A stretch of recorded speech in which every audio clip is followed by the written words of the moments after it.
Hi, I'm Omar Gallago with the Austin American Statesman, and I'm here with Kevin Rose and Jay Allison talking about Digg, Digg Nation, and Revision 3.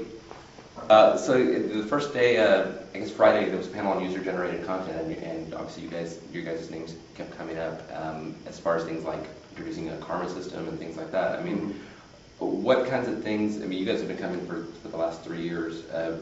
What's changed about Digg, and what's kind of the evolution that you can kind of point to from that first South by Southwest to now that really is creating this, something like the Shindig where that many people show up and wreck their car and still make it? You know, what are some of the things you guys have done with Digg that you think have engendered that made the difference? Yeah. Well, I think getting outside of just technology, when we launched, it was just a technology news-based site, and then broadening that audience. The audience has changed over the years. Absolutely, and being able to cater to different audiences instead of treating it as just one community. That's actually a common misconception of Digg, is like it's one group of people that are all very similar.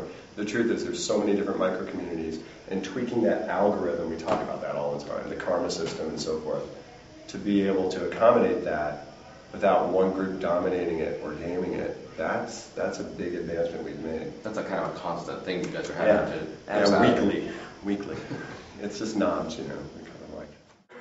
No, it never feels like work. That's the good thing. I think one of the... well, to you it doesn't feel like work. Who does it feel? To me it feels like work. Why? You don't have to do anything? Not anymore.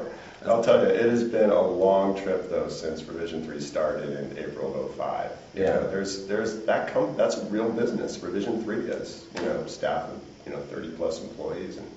But yes, you sit down, drink beer, and read your favorite stories. Well, but I think that's part of the appeal, is that it's what we would be doing if the camera wasn't there. It's just like myself and my co-host Alex Albrecht, and we're just talking about our favorite stories that we find on Digg. So I think people like to tune into that, so it's cool. Well, and Kevin has experience on television. He was the host of a television show on Tech TV for years, you know, the Screensavers, and you know, I mean, it's a casualness about it. Somebody was asking me last night why I thought, you know, this was working so well, and it struck me that the audience, I don't think, sees him as host of a show. It's just one of the Digg users telling about his experience on Digg. It really feels like he's part of the community as opposed to this, you know, sort of person out there somewhere. That's. Well, thank you, Jay. That's a nice thing to say. Well, it's. You know, No.